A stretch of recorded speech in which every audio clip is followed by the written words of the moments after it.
ओम शांति।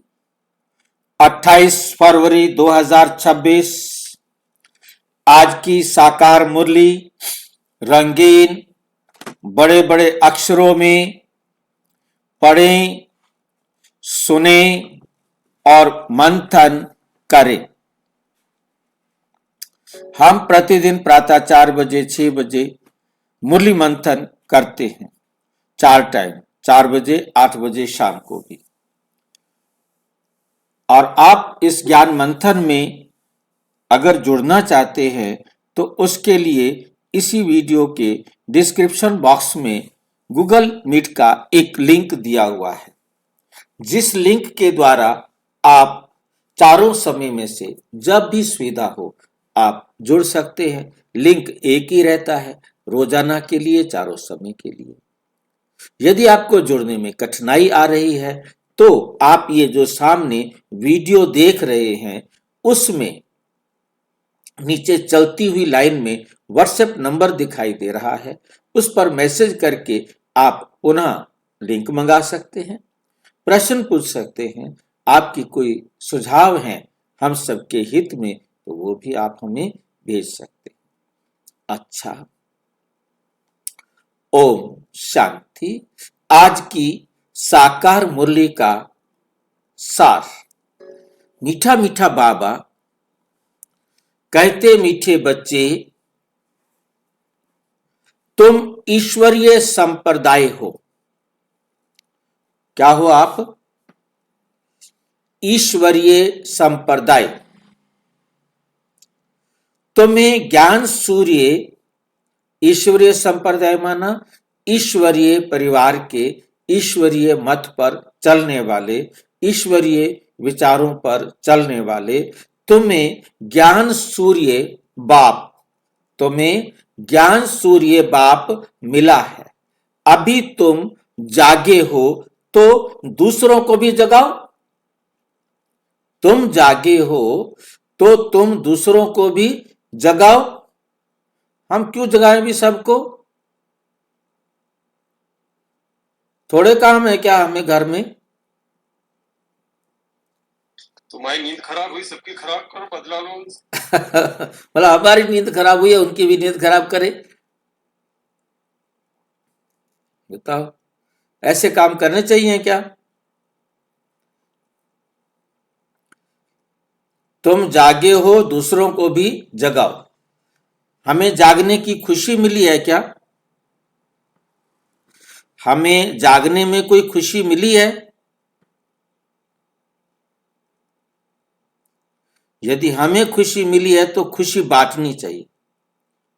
यदि हमें खुशी नहीं मिली है तो फिर खुशी बांटने का कोई मतलब नहीं। फिर तो हम खुद दुखी हैं तो दूसरे को क्यों जगाए? खुशी मिले, खुशी को बांटो तो खुशी बढ़ती है। इसको कोई मुझे समझा सकता है कि खुशी बांटने से खुशी बढ़ती है?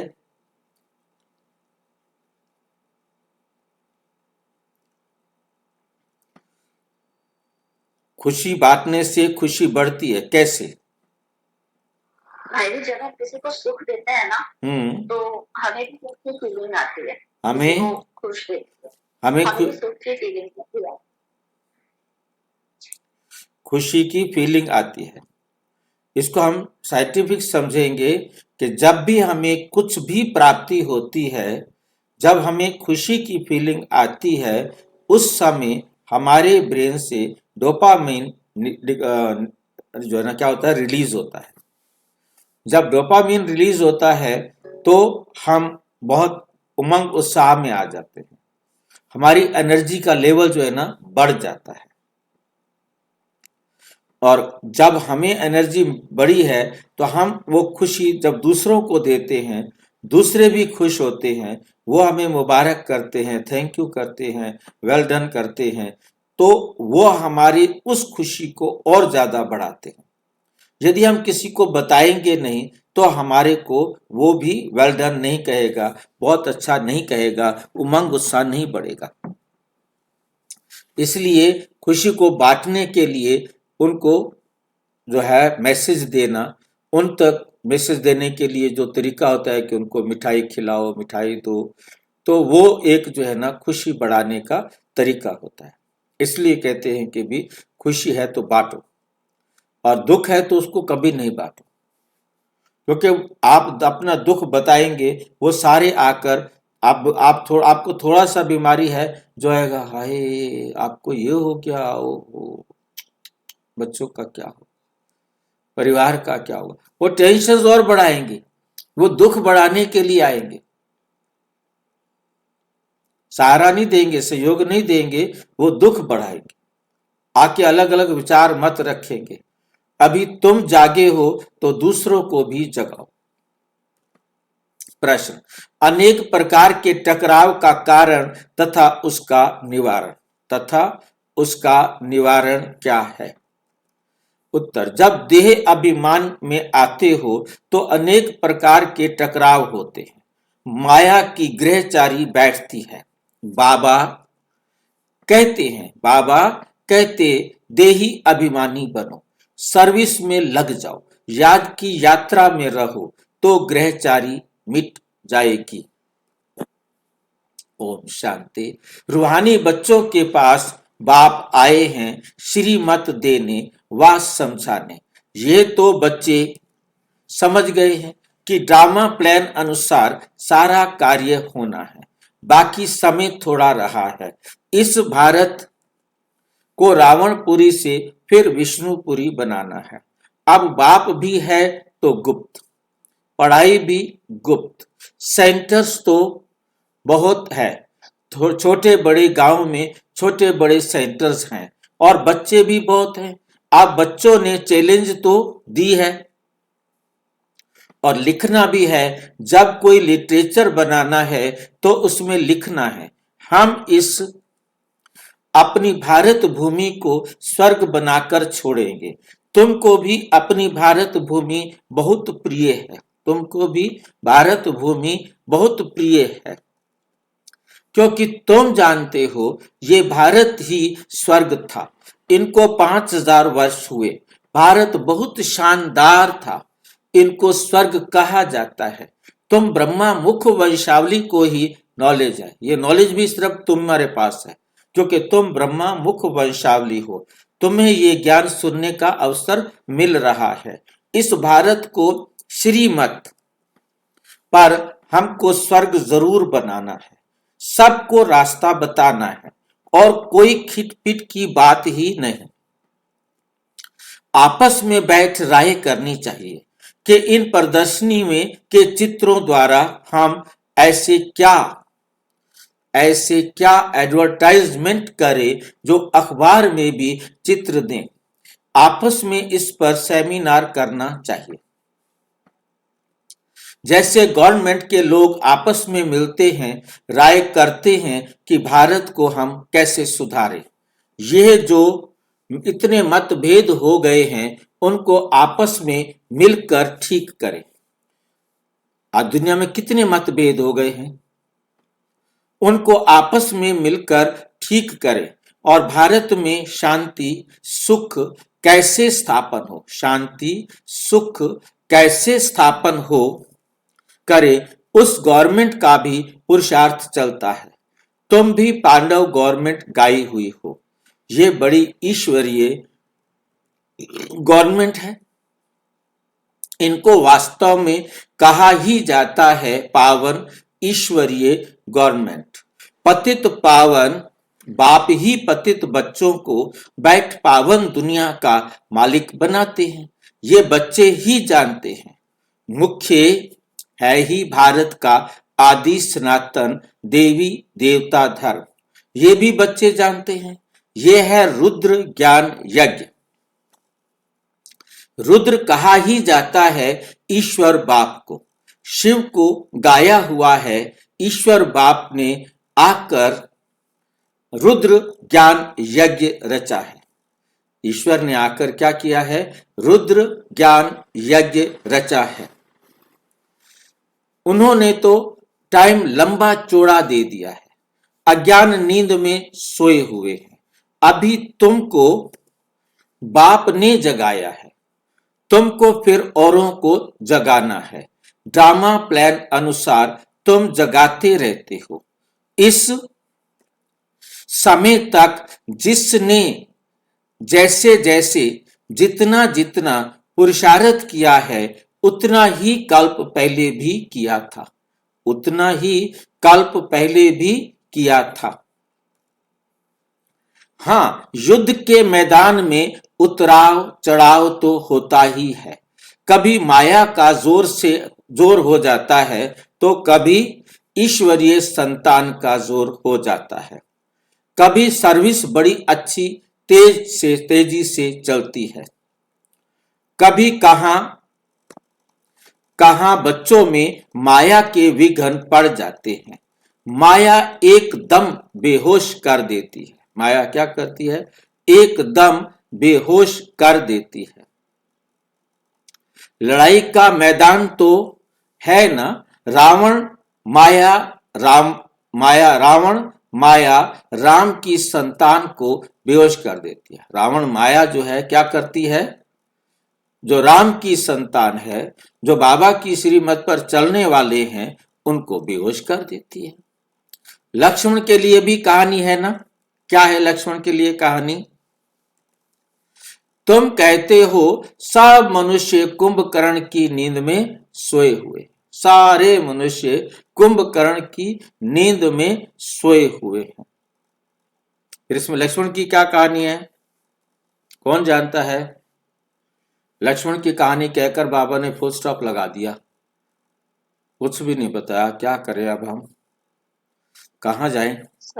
सर जीवनी बूटी लाता लक्ष्मण तो मर जाता है। यहां पर है ना, लक्ष्मण शब्द का अर्थ समझना है। बाबा ने अलग मुरली में समझाया हुआ है, मैंने शायद आगे बताएंगे परंतु आगे बताया नहीं। तो एक मुरली में बाबा ने बताया लक्ष्मण उसे कहा जाता है जो लक्ष्य से जिसका मन हट गया। हमारे सामने लक्ष्य है कि हम मनुष्य से देवता बने, पतित से पावन बने। अब किसी का लक्ष्य हट जाता है, चलो यार जो कुछ बन जाएंगे, तो वो मूर्छित हो जाता है। वो मूर्छित हो जाता है, वो ज्ञान को छोड़कर चला जाता है। जो बनना होगा बन जाएंगे ना, हमारे बस की क्यों आप पवित्रता के चक्कर में पड़े, घर में झगड़े करें, परिवार में झगड़ा करें, छोड़ो। तो अब वो क्या हो गए, अपने लक्ष्य से उनका मन हट गया, तो अब वो मूर्छित हो गए। तो फिर क्या होता है? बाबा कहते बच्चे ऐसी आत्माओं के पास जो महावीर बच्चे हैं, हनुमान बच्चे हैं, जो महावीर बच्चे हैं, वो जाए इस ज्ञान की संजीवनी को लेकर के। कमजोर नहीं जाए, क्योंकि कमजोर जाएगा तो वो उसकी उल्टी पट्टी पढ़ाकर उसको भी क्या कर देगा? मूर्छित कर देगा। जो महावीर हैं वो संजीवनी बूटी ज्ञान की लेकर जाए ताकि उन्हें पुनर् जो है ना जीवित कर सके। समझ में आई ये बात? आगे भाई जी ठीक है। लक्ष्य से जिसका मन हट गया वो ज्ञान को छोड़कर चला गया। ऐसे बहुत सारे भाई बहन आपके आसपास होंगे, वो ज्ञान को छोड़ के चले गए। उसके पास कोई कमजोर जाएगा तो वो उसको कहेगा, अरे क्यों आता था तू क्यों छोड़ दिया? अरे बहन जी खराब है, ये ज्ञान में ये बात है, वो बात है, छोड़ना बेकार बात है। हाँ यार मेरे को भी ऐसे ही लगता है, वो भी उसके साथ डूब जाएगा। अब जो पावरफुल होगा, महावीर होगा, वो जाएगा, वो ज्ञान की संजीवनी बूटी लेके जाएगा, उसे सुरजित करके वापस ज्ञान में लेकर के आएगा। उसके मन में जो डाउट्स है, उसके मन में जो शंकाएं हैं, उन शंकाओं का समाधान हो जाए तो वो वापस ज्ञान में आ जाएगा। तो शंका समाधान करना, किसी को मूर्छित से जागृत करना। तो कमजोर है तो आप नहीं जाए उसके पास, ठीक नहीं। आप ज्ञान को अच्छी तरह, बाबा के ज्ञान को अच्छी तरह समझकर उसको बुलाने के लिए जाओ, अदरवाइज नहीं जाओ। ये मुरली के अंदर आया हुआ। ये सही दिया है बाबा ने मुरली में, ये सही पॉइंट है भाई। तुम कहते हो सब मनुष्य कुंभकर्ण की नींद में सोए हुए हैं, तुम ईश्वरीय संप्रदाय हो, ऐसे कहते हो जिसको ज्ञान सूर्य मिला और जाग उठे वही समझेंगे। जो जिनको ज्ञान सूर्य मिला है, जो जाग उठे हैं वही समझेंगे। इसमें एक दो को कहने की भी कोई बात नहीं है। तुम जानते हो बरोबर हम ईश्वरीय संप्रदाय जागे हैं, बाकी दूसरे सब सोए हुए हैं। वे ये नहीं जानते कि परमपिता परमात्मा आ गया है बच्चों को वर्षा देने के लिए। परमपिता परमात्मा क्या करने आए हैं? बच्चों को वर्षा देने के लिए आए हैं। ये बिल्कुल भूल गए हैं। बाप भारत में ही आते हैं, आकर भारत को स्वर्ग का मालिक बनाते हैं। भारत स्वर्ग का मालिक था, इसमें कोई संशय नहीं। परम पिता परमात्मा का जन्म भी यहां ही होता है। शिव जयंती मनाते हैं ना, जरूर उसने आकर कुछ तो किया होगा। उसने आकर कुछ तो किया होगा ना। बुद्धि कहती है जरूर आकर स्वर्ग की स्थापना की होगी। प्रेरणा से थोड़े ही स्थापना होगी। यहाँ तो तुम बच्चों को राजयोग सिखाया जाता है, याद की यात्रा समझाई जाती है। प्रेरणा से कोई आवाज होती ही नहीं। समझते हैं शंकर की भी प्रेरणा होती है। तो अब तो ये वे यादव मुसल आदि बनाते हैं। लाइन समझ में आई है? दुनिया वाले कह देते हैं, हमारे बीके भाई बहने भी कह देते हैं, वे शंकर ने प्रेरणा दी और यादवों ने, वैज्ञानिकों ने मुसल बनाए, अर्थात ये मिसाइलें बनाई हैं। प्रेरणा देने का काम करते हैं, परंतु इसमें प्रेरणा की तो कोई बात ही नहीं है। इसमें प्रेरणा की तो बात ही नहीं है। शंकर के रोल को कैसे उड़ाया है बाबा ने, कितना ध्यान से समझना है। एकदम हवा में उड़ा दिया कि शंकर कोई है ही नहीं। बाबा की अपनी कही हुई बात को बाबा बदल देता है, कब बदल दे इसका कोई भरोसा नहीं। इसलिए हमारा बाबा थाली का बैंगन है।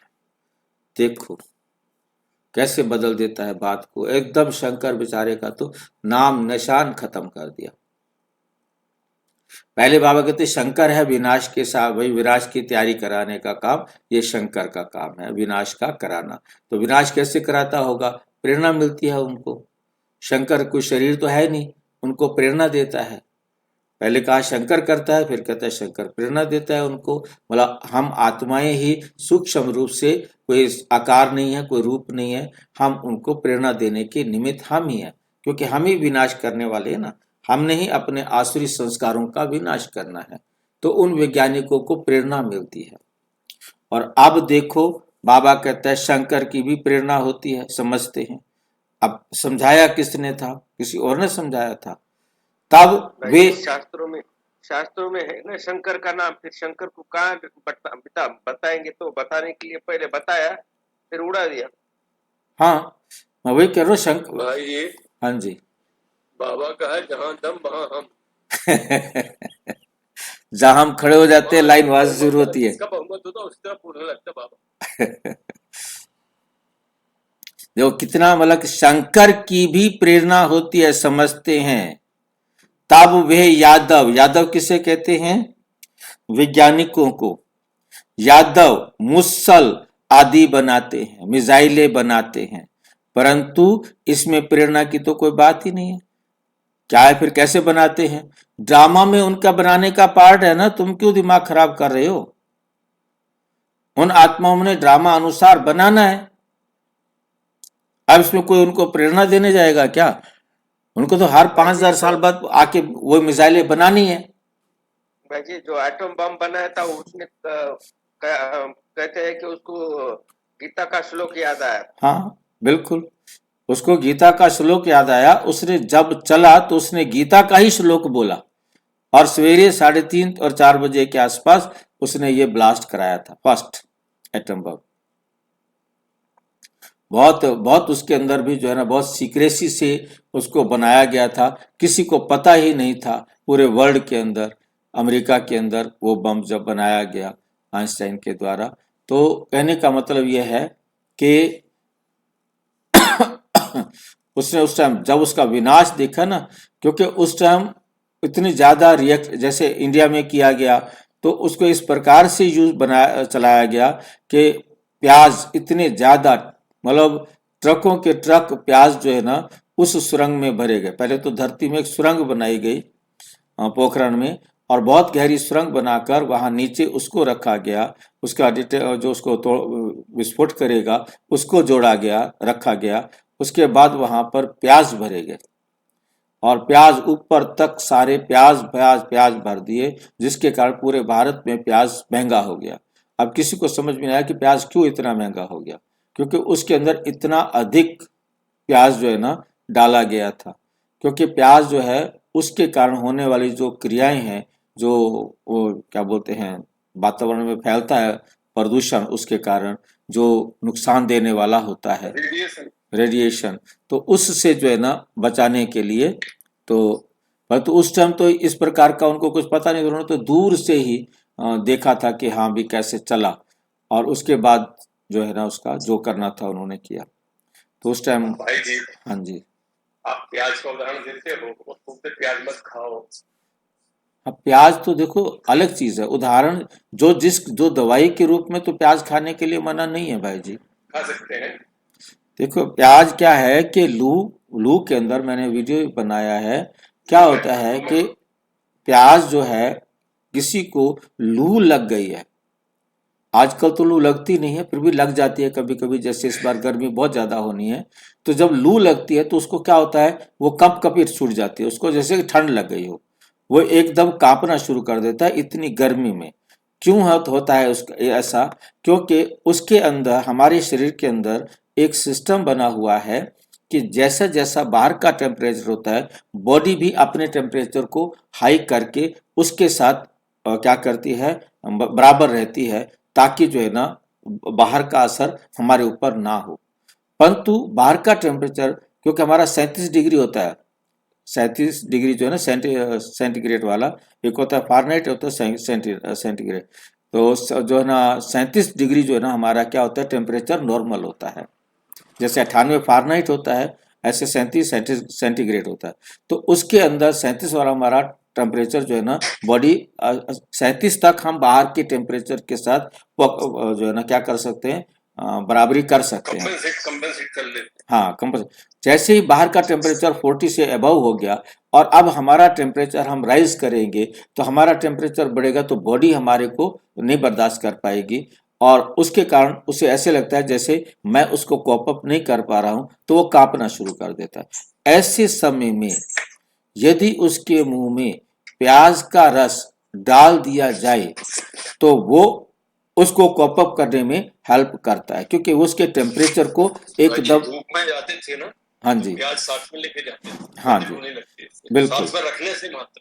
हाँ। अब क्या होता है दूसरा, अब जो है ना जो रोजाना प्याज खाता है यदि उसको लू लग गई है उस पर प्याज असर नहीं करेगा, क्योंकि उसकी बॉडी रेजिस्ट हो चुकी है, उसको कॉप जो है हजम कर चुकी है। अब उसके मुंह में आप प्याज का रस डालेंगे, अब उसे वो नहीं बचाएगा, समझ गए बात? हैबिचुअल हो गई बॉडी उसकी, हैबिचुअल हो चुकी है। जैसे किसी को एंटीबायोटिक देते हैं, इतनी एंटीबायोटिक तक उस पर कोई असर नहीं होता और उससे ज्यादा एंटीबायोटिक देना पड़ेगा। फेल हो गए सारे। हाँ हाँ, तो मतलब कहने का ये है, तो किसी का जीवन बचाना है उसको दे दो ना, बाकी रोजाना खाएंगे तो आप अपने नुकसान करेंगे ना। जैसे क्या होता है बच्चे को यदि ठंड लग गई है तो ब्रांडी जो है ना आप शहद के साथ दे दो बच्चे को, उसका निमोनिया ठीक हो जाएगा। ब्रांडी पहले बच्चों को, हाँ निमोनिया ठीक कर सकती है, पर तो उसको रोजाना आप यदि देना शुरू कर दो डोज तो हाँ तो खराब हो, तो फिर सही है वो तो हो जाएगा उसका। हाँ वो तो हैबिचुअल हो जाएगा ना, तो हैबिचुअल होगा तो डिमांड करेगा। तो इसलिए मतलब पॉइजन भी बाबा ने मना नहीं किया, बाबा कहते ये जो है ना क्या है हमारे पास कि हमारे स्वास्थ्य के लिए ठीक है, किसी को बचाना है, किसी का जीवन बचाना है तो जहर भी खाना पड़े तो जहर को बचाएगा ना, मारेगा ना, तो बाकी हैबिचुअल नहीं करना।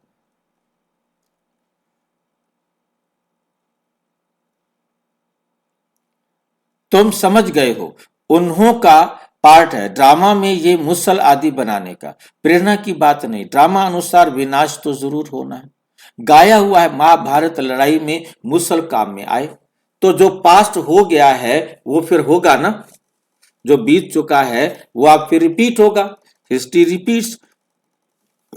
तुम गारंटी करते हो हम भारत में स्वर्ग स्थापना करेंगे जहां एक धर्म होगा, तुम ऐसे नहीं लिखते कि अनेक धर्म विनाश होंगे।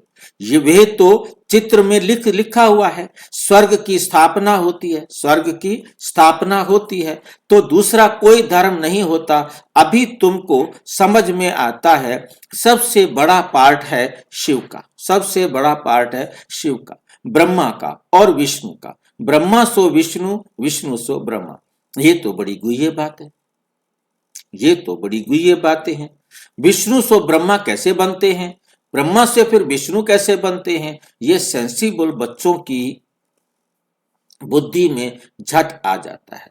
देवी संप्रदाय तो बनते ही हैं, एक की बात नहीं। इन बातों को तुम बच्चे समझते हो, दुनिया में एक भी मनुष्य नहीं समझता। फल लक्ष्मी नारायण व विष्णु की पूजा भी करते हैं, परंतु उनको ये पता नहीं कि विष्णु के ही दो रूप लक्ष्मी नारायण हैं, जो नई दुनिया में राज्य करते हैं। बाकी चार भुजा वाला कोई मनुष्य नहीं होता। यह सूक्ष्म वतन में एम ऑब्जेक्ट दिखलाते हैं प्रवृत्ति मार्ग का। ये सारे वर्ल्ड की हिस्ट्री ज्योग्राफी कैसे चक्र लगाती है ये कोई नहीं जानते। बाप को ही नहीं जानते तो बाप की रचना को कैसे जानेंगे, जान सकते हैं। बाप ही रचना के आदि मध्य अंत की नॉलेज बताते हैं। ऋषि मुनि भी कहते थे हम नहीं जानते। बाप को जान जाएं तो रचना के आदि मध्य अंत को भी जान जाएं। बाप कहते हैं मैं एक ही बार आकर तुम बच्चों को भी सारी नॉलेज समझाता हूं, फिर आता ही नहीं, मैं फिर आता ही नहीं हूं। तो रचता जी बाबा कहते हैं बाबा की रचना को नहीं जो जानता तो बाप को भी नहीं जानता। बिल्कुल, बाप को नहीं जानता तो रचना को नहीं जानता। बिना बाप के बाबा की पहली रचना तो श्री कृष्ण है, फिर उसको बरोबर नहीं जानते तो फिर ऐसा कह सकते कि अभी भी बाबा को पहचाना नहीं, जो नहीं जानता उनको। एक मिनट देखो बाबा क्या कहते हैं। मैं एक बार ही आकर तुम बच्चों को भी सारी नॉलेज समझाता हूं, फिर आता ही नहीं हूं। तो रचता और रचना के आदि मध्य अंत को जाने ही कैसे। मैं आऊंगा तभी तो बताऊंगा ना। जो रचता को नहीं जानता ना वो रचना को कैसे जान सकता है, ये बात आती है। बाप ही रचना के आदि मध्य अंत पहली रचना है ना। हाँ जी, शिव बाबा की तो पहली रचना श्री कृष्ण है, फिर उसको भी बरोबर यथार्थ तो कोई नहीं जानता तो फिर बाप को भाई जी रचता को, रचना को नहीं। जो रचता को नहीं जानता वो रचना को कैसे जान सकता है। आप कैसे उलट बोल रहे हो ना। देखो मैं कहां तक पीछे जाऊंगा। ये सारे वर्ल्ड की हिस्ट्री ज्योग्राफी कैसे चक्कर लगाती है कोई नहीं जानते। ये सृष्टि चक्र कैसे लगाता है कोई नहीं जानते। बाप को ही नहीं जानते। पहले बाप को जानना है। बाप को ही नहीं जानते तो बाप की रचना को कैसे जानेंगे। पहले बाप को जानेंगे तो बाप की रचना को जानेंगे। हिस्ट्री ज्योग्राफी तो श्री कृष्ण शुरू होती है ना भाई जी। श्री कृष्ण का रोल संगम पे है ना, वहां से रोल शुरू होता है हिस्ट्री की। संगम पर है। देखिए शब्द में थोड़ी सी भी ढील हो जाती है ना, अर्थ सारा बिगड़ जाता है। श्री कृष्ण का जन्म कब होता है और श्री कृष्ण का जन्म कब होता है, ये दो बातें हैं। दोनों ही बातें मैंने एक जैसी बोली हैं। श्री कृष्ण जयंती उसी समय होती है जब शिव बाबा आते हैं। शिव जयंती सो श्री कृष्ण जयंती, ये नहीं भूलना चाहिए। ये बातें बड़ी गुह्य हो जाती हैं थोड़ी सी भी बात, क्योंकि शिव जयंती सो गीता जयंती, शिव जयंती सो श्री कृष्ण जयंती, शिव जयंती सो हम सब की जयंती, सतयुग की जयंती, स्वर्ग की जयंती, सारी जयंतियां उसी समय होती हैं जैसे ही शिव बाबा आते हैं। अब ये ज्ञानी आत्माओं के लिए मतलब ज्ञान को बहुत ध्यान से समझना है कि शिव बाबा ही आकर बताते हैं कि श्री कृष्ण का जन्म कैसे होता है।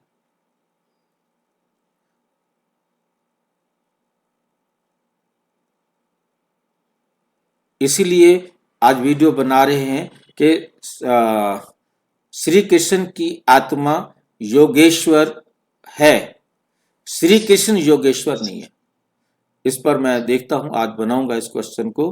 भाई जी स्थूल और सूक्ष्म का अंतर है। बहुत बड़ा अंतर है, देखो ना। अब ये क्वेश्चन मैंने इसे बनाया हुआ था और तो देखूंगा अब मिलता है तो उसको, क्योंकि वो जो चैनल हमारा बंद हो गया उस चैनल में ये बना हुआ था, मेरे ख्याल से इसमें नहीं है। श्री कृष्ण मैंने अभी ढूंढने की कोशिश की तो आज इसको बनाएंगे। श्री कृष्ण की आत्मा योगेश्वर है, श्री कृष्ण योगेश्वर नहीं है। व्हाट ए वंडरफुल थिंग, मतलब ये बाबा की मुरली से बनाया था। भाई श्री कृष्ण भी तो देखो, जैसे शिव बाबा आता है, जब का एक शिव कृष्ण है, और जो संगम में जो गीता से पैदा होता है वो एक श्री कृष्ण है, दो श्री कृष्ण हो गए ना। ठीक बात है। तो मतलब इसलिए श्री कृष्ण की आत्मा और श्री कृष्ण दो अलग अलग है, क्योंकि आत्मा के रूप में वो योगेश्वर है, परंतु कृष्ण के जब कृष्ण बन जाता है तो योगेश्वर नहीं। ये कोई नहीं जानते, बाप को ही नहीं जानते तो बाप की रचना को कैसे जानेंगे। जब तक ये बाप को जानने की बात है, कृष्ण को जानने की बात नहीं है। बाप को नहीं जानते तो बाप की रचना को भी नहीं जान सकते, और बाप की रचना को नहीं जान सकते, बाप ही रचना के आदि मध्य अंत की नॉलेज बताते हैं। ऋषि मुनि भी कहते थे हम नहीं जानते, बाप को जान जाए तो रचना के आदि मध्य अंत को भी जान जाए, बाप को जान जाए तो रचना के आदि मध्य अंत को भी जान जाए। तो कृष्ण रचना है। बाप कहते हैं मैं एक ही बार आकर तुम बच्चों को भी सारी नॉलेज समझाता हूं, फिर आता ही नहीं। जान एकदम जाके 100 साल के लिए अपना पाठ बजाया और जाके चुपचाप बैठ जाता है, 4900 साल के लिए सो जाता है एकदम। बाप स्वयं कहते हैं मैं सिवाय संगम युग के कभी आता ही नहीं हूं। कितनी क्लियर लाइन है। और फिर अपनी लाइन को कैसे काट दिया है, जब कई बार मुरली में बाबा ने कहा कि मैं भक्ति मार्ग में आकर उनको साक्षात्कार कराता। भाई जी वो भी कहा ना, अभी बाबा ने ये भी कहा कि माने सबसे बड़ा पाठ तो मेरा ही है, सबसे बड़ा पाठ तो मेरा ही है। भाई सबसे बड़ा पाठ सिर्फ 100 साल का है। हाँ है 100 साल का, पर और वो भी पाठ क्या है, कितना आसान पाठ है, कुछ भी नहीं करना, आके ज्ञान सुनाना है। सारे वो फार्मूले याद कर रखे हैं, उन सारे फार्मूलों को बताता रहता है, घुमा फिरा कर रोजाना हमें बादाम खाने को मजबूर करता है, वरना तुम्हें समझ में नहीं आएगा। खूब बादाम खाओ, और खुद खाता पीता कुछ नहीं है, खुद कुछ करने की जरूरत नहीं है। एक बार बता दिया छूट गई काम, उसका काम खत्म हो गया। अब क्या करता है, एक बार मुरली सुना दी, मतलब लंबाई चौड़ाई से नहीं है, बड़ा पाठ मतलब ऊंचाई महान पाठ है, इतनी बड़ी दुनिया को परिवर्तन कर देता है। ये महानता है, ये बड़ा है, बड़ा लंबाई लेंथ वाला बड़ा नहीं। मुझे बुलाते भी संगम पर हैं, पावन सतयुग को कहा जाता है, पतित कलयुग को कहा जाता है, तो जरूर मैं आऊंगा पतित दुनिया में। बाबा कहते मैं कब आऊंगा, पतित दुनिया में आऊंगा। अंत में आना है ना, कलयुग के अंत में आकर पतित से पावन बनाते हैं, सतयुग आदि में पावन है। ये तो सहज बात है, ये तो सहज बात है ना। मनुष्य कुछ भी समझ नहीं सकते कि पतित पावन बाप कब आएंगे। अभी तो कलयुग का अंत कहेंगे। अगर कहते हैं कलयुग में अजून 40,000 वर्ष पड़े हैं तो और कितना पतित बनेंगे, कितना दुख होगा, सुख तो होगा ही नहीं। कुछ भी मालूम ना होने कारण, कुछ भी मालूम ना होने कारण बिल्कुल ही घोर अंधियारे में है। तुम समझ सकते हो तो बच्चों को आपस में मिलना है, चित्रों पर अच्छी रीति समझाना होता है। ये भी ड्रामा अनुसार चित्र आदि सब बने हुए हैं, सब निकाले हैं। बच्चे समझते हैं, जो समय पास होता है हूबहू ड्रामा चलता रहता है। बच्चों की अवस्थाएं भी कभी नीचे कभी ऊपर होती रहती हैं। बड़ी समझने की बातें हैं। कभी कभी ग्रहचारी, कभी कभी क्या होता है, ग्रहचारी आकर बैठती है तो उनको मिटाने के लिए कितना प्रयत्न करते। उनको मिटाने के लिए कितना प्रयत्न करते हैं। बाबा घड़ी घड़ी कहते हैं, बच्चे तुम देह अभिमान में आते हो, इसलिए टक्कर होती है। इसमें देही अभिमानी बनना पड़े। आत्मा में देह अभिमान बहुत है। तुम देह अभिमानी बनो तो बाप की याद रहेगी। तुम देही अभिमानी बनो तो क्या रहेगी? तुमको बाप की याद रहेगी। सर्विस में उन्नति करते रहेंगे। ऊंच पद जिनको पाना है वो सदैव सर्विस में लगे रहेंगे। तकदीर में नहीं है तो फिर तदबीर भी नहीं होगी। जिसके भाग्य में नहीं है वो फिर पुरुषार्थ कैसे करेगा?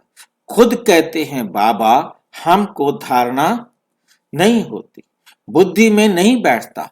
जिनको धारणा होती है तो खुशी भी बहुत होती है। समझते हैं, क्या समझते हैं? शिव बाबा आया हुआ है। अब बाप कहते हैं बच्चे तुम अच्छी रीति समझकर फिर औरों को समझाओ। कोई तो सर्विस में ही लगे रहते हैं, पुरुषार्थ करते रहते हैं, ये भी बच्चे जानते हैं। जो सेकंड गुजरता है वे ड्रामा में नूंद है, फिर ऐसे ही रिपीट होगा। बच्चों को समझाया जाता है, बच्चों को समझाया जाता है। बाहर भाषण आदि पर तो अनेक प्रकार के नए आते हैं सुनने के लिए। तुम समझते हो गीता, वेद शास्त्र आदि पर कितने मनुष्य भाषण करते हैं। उनको कोई ये थोड़ा ही पता है कि यहाँ ईश्वर अपना और अपनी रचना के आदि मध्य अंत का राज समझाते हैं। रचयिता ही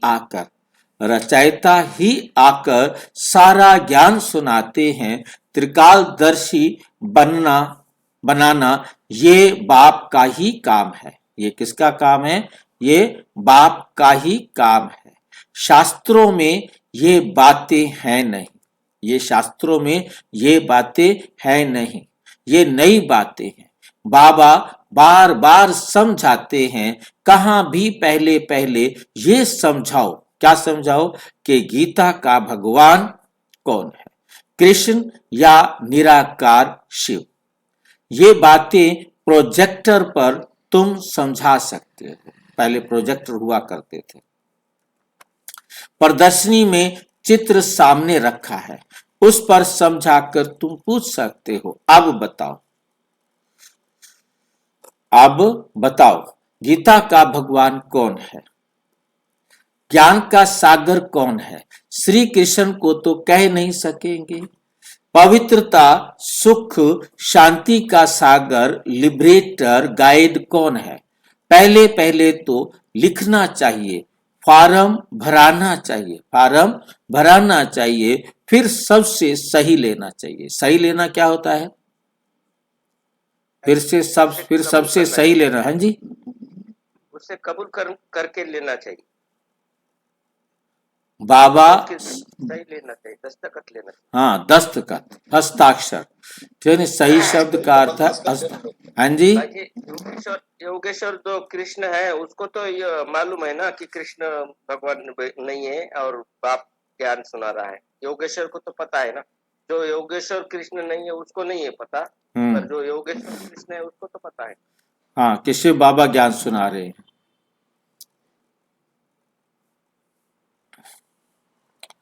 चिड़ियाओं का आवाज हुआ, देखो कितनी झगड़ती हैं। इस समय सारी दुनिया में लड़ाई है। इस समय सारी दुनिया में लड़ाई लगी, झगड़ा ही चल रहा है। मनुष्य भी आपस में लड़ते रहते हैं। मनुष्य में ही समझने की बुद्धि है। पांच विकार भी मनुष्य में गाए जाते हैं। जानवरों की तो बात ही नहीं है। ये है विशेष वर्ल्ड मनुष्यों के लिए ही कहा जाता है। कलयुग में है आसुरी संप्रदाय, सतयुग में है देवी संप्रदाय। अभी तुमको इस सारे कंट्रास्ट का पता है। तुम सिद्ध कर बता सकते हो। सीढ़ी में भी बड़ा क्लियर दिखाया हुआ है।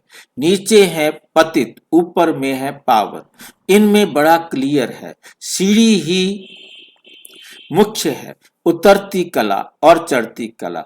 ये सीढ़ी बड़ी अच्छी है।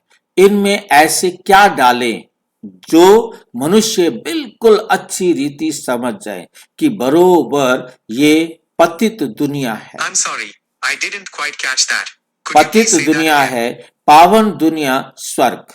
ये पतित दुनिया है और पावन दुनिया क्या है? स्वर्ग थी। यहाँ सब पतित हैं, पावन एक भी नहीं है। इस दुनिया में एक भी पावन नहीं हो सकता, हो नहीं सकता। पावन एक भी पावन नहीं हो सकता। रात दिन ये ख्यालात चलना चाहिए। रात, दोनों है ना हाँ जी, भाई जी, ये तो संगम में स्वर्ग भी है और कलयुग भी है। तो पावन तो दुनिया में अभी हमें दिखाई नहीं दे रहे, पर श्री कृष्ण तो पावन है ना। है तो, पर तो अपनी दुनिया में है ना, हमारी दुनिया में थोड़ा है। वो संगम वाली दुनिया में क्यों आएगा? वो सत्युग वाली दुनिया में रहेगा। उनका परिवार, उनका वातावरण, उनका रहन सहन एकदम हमारे से अलग होगा ना। रात दिन ये ख्यालात चलना चाहिए। आत्मा प्रकाश बच्चा लिखता है, आत्म प्रकाश बच्चा लिखता है, बाबा ये चित्र बनाए। बाबा कहते भल विचार सागर मंथन करो, कर कोई भी चित्र बनाओ, परंतु सीढ़ी बड़ी अच्छी बननी चाहिए। इस पर बहुत समझाया जा सकता है, समझा सकते हैं। 84 जन्म पूरे कर फिर पहला नंबर जन्म लिया, फिर उतरती कला से चढ़ती कला में। उतरती कला से कहाँ जाते हैं? चढ़ती कला में चक्र में जाना है, जाना पड़े। इसमें हर एक का विचार चलना चाहिए, नहीं तो सर्विस कैसे कर सकेंगे? विचार ही नहीं चलाएंगे, सोचेंगे नहीं तो सर्विस कैसे कर सकेंगे? चित्रों पर समझाना बहुत सहज होता है। सतयुग के बाद सीढ़ी उतरनी होती है, ये भी बच्चे जानते हैं। हम पाठधारी एक्टर्स हैं, यहाँ से ट्रांसफर हो सीधा सतयुग में नहीं जाते, पहले शांति धाम में जाना है। तो हाँ, तुम्हारे में भी नंबरवार हैं जो अपने को पाठधारी समझते हैं, जो अपने को क्या समझते हैं? पाठधारी समझते हैं। इस ड्रामा में दुनिया में ऐसा कोई कह ना सके कि हम पाठधारी हैं। हम लिखते भी हैं कि पाठधारी एक्टर्स होते हुए भी ड्रामा के क्रिएटर, डायरेक्टर आदि मध्य अंत को नहीं जान सकते, तो वह फर्स्ट क्लास बेसमझ है। ये तो भगवानोवाच है। शिव भगवानोवाच ब्रह्मा, शिव भगवानोवाच ब्रह्मा तन द्वारा। ज्ञान सागर वे निराकार है, उनको अपना शरीर है नहीं। बड़ी समझने की युक्तियां हैं। तुम बच्चों को बड़ा नशा रहना चाहिए। क्या रहना चाहिए? बड़ा नशा रहना चाहिए। हम किसकी ग्लानि थोड़ी ही करते हैं, ये तो राइट बात है ना। जो बड़े बड़े हैं उन सबके चित्र तुम डाल सकते हो। सीढ़ी कोई को भी दिखला सकते हो, सीढ़ी कोई को भी दिखला सकते हो। अच्छा मीठे मीठे सिक्की लधे बच्चों प्रति माता पिता बाप दादा का याद प्यार और गुड मॉर्निंग। रूहानी बाप की रूहानी बच्चों को नमस्ते। हम रूहानी बच्चों की रूहानी बाप दादा को नमस्ते नमस्ते नमस्ते। धारणा के लिए मुख्य सार। नंबर 1, भारत में सुख शांति की स्थापना करने व भारत को स्वर्ग बनाने के लिए आपस में सेमिनार। भारत में सुख शांति की स्थापना करने व भारत को स्वर्ग बनाने के लिए आपस में सेमिनार करना है। बैठ करके सेमिनार में क्या होता है? ज्ञान का मंथन होता है। आपस में सब अपने अपने विचार रखते हैं। श्रीमत पर भारत की ऐसी सेवा करनी है, क्योंकि उसमें अपने विचार निकालते हैं, फिर सबके विचारों को मिला करके फिर एक रिजल्ट निकालते हैं, फिर सारे उसके ऊपर हस्ताक्षर करते हैं, सही करते हैं। ये सेमिनार की रूपरेखा आज की मुरली में समझाने का प्रयास किया है। चर्चा करो, बैठ करके अपने विचार निकालो, फिर उन सबके विचारों की एक समरी बनाई जाती है और फिर समरी सबको साइन करने के लिए दी जाती है जो सेमिनार में आए होते हैं कि हाँ हम इस बात से सहमत हैं। सर्विस में उन्नति करने व सर्विस से उच्च पद पाने के लिए देही अभिमानी रहने की क्या करो? अभ्यास करो, मेहनत करनी है। ज्ञान का विचार सागर मंथन करना है। वरदान, पवित्रता के आधार पर सुख शांति का अनुभव करने वाले नंबर 1 अधिकारी भाव। नंबर 1 अधिकारी भाव। जो बच्चे पवित्रता की प्रतिज्ञा को सदा स्मृति में रखते हैं उन्हें सुख शांति की अनुभूति स्वतः होती है। पवित्रता का अधिकार लेने में नंबर 1 रहना अर्थात सर्व प्राप्तियों में नंबर 1 बनना। इसलिए पवित्रता के फाउंडेशन को कभी कमजोर नहीं करना, तब ही लास्ट सो फास्ट जाएंगे। इस धर्म में सदा स्थित रहना, कुछ भी हो जाए, चाहे व्यक्ति, चाहे प्रकृति, तो चाहे परिस्थिति कितना भी हिलाए, लेकिन धरती पर ये धर्म ना छोड़िए। धरती पर पड़ेंगे परंतु धर्म नहीं छोड़ेंगे। स्लोगन, व्यर्थ से इनोसेंट बनो तो सच्चे सच्चे सेंट बन जाएंगे। तो क्या बन जाएंगे? सच्चे सच्चे सेंट बन जाएंगे। ये अव्यक्त इशारे एकता और विश्वास की विशेषता द्वारा सफलता संपन्न बनो। बाप दादा चाहते हैं कि हर बच्चा एक रस श्रेष्ठ स्थिति के आसनदारी हो, मतलब उनके अंदर कोई अवस्था में जरा भी हलचल नहीं आए। एकांतवासी, एक बाप के साथ रहने वाले। अशरीरी, एकता, स्थापक, एक नामी और एकानामी का अवतार। एक नामी और एकानामी का अवतार।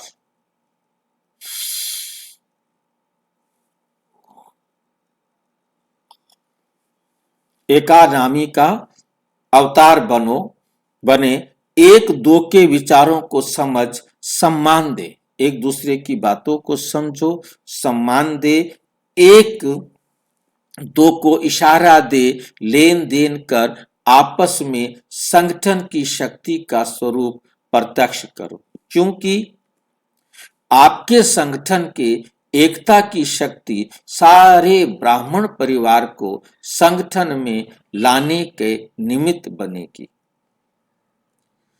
अच्छा, ओम शांति। और विस्तार से जानने के लिए प्रजापिता ब्रह्मा कुमारी ईश्वरीय विश्वविद्यालय के किसी भी सेवा केंद्र पर संपर्क करें। कोई प्रश्न हो तो अपने नजदीक के किसी भी प्रजापिता ब्रह्मा कुमारी ईश्वरीय विश्वविद्यालय से संपर्क करो। और कोई प्रश्न पूछना हो तो 9213106986 पर केवल टेलीग्राम करें। 9650692270 पर केवल फोन करें, व्हाट्सएप करें, फोन नहीं। ओम शांति।